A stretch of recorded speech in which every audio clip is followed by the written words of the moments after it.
이제 눈이 오고 날씨가 조금 쌀쌀한데 장작 패기를 한번 오늘 보여드리겠습니다. 요즘 나는 자연이다라든지 산에서 장작 패는 걸 많이 보는데 사실 이 장작 패는 게 굉장히 위험합니다. 예. 도끼를 잡을 때는 약간 이렇게 헤드에 가까이 잡으면 잘못하면 자기 발을 찝을 수가 있습니다. 위험해요.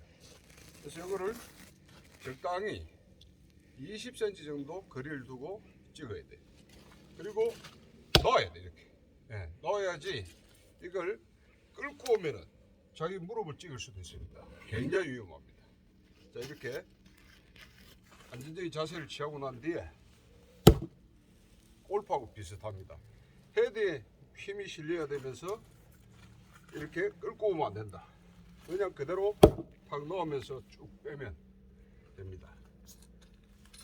자, 이 장작 패기를 통해서 체력도 기르고 또 장작을 준비해서 또 필요할 때 적절히 사용할 수 있도록, 제가 우리 한 40년 전에는 많은 나이는 아니지만 초등학교 다닐 때고 할 때는 방학 때 유일하게 엄마한테 이 효도하는 길이 장작 패서 모아주는 건데 한번 해보도록 하겠습니다. 이 너무 큰데. 자, 적당한 거리에 잡고 자세를 잡고,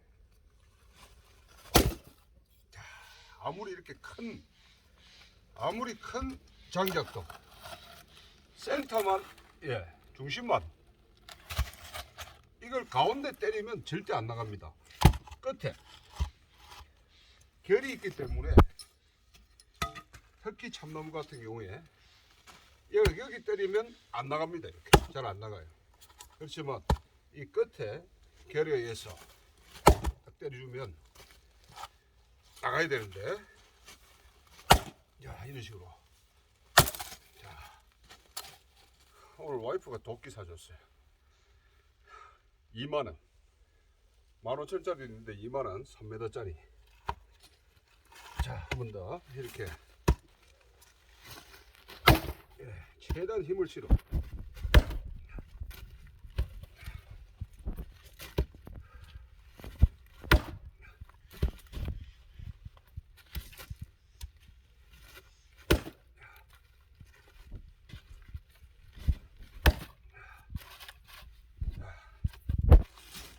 하고, 이게 제 허리만 합니다.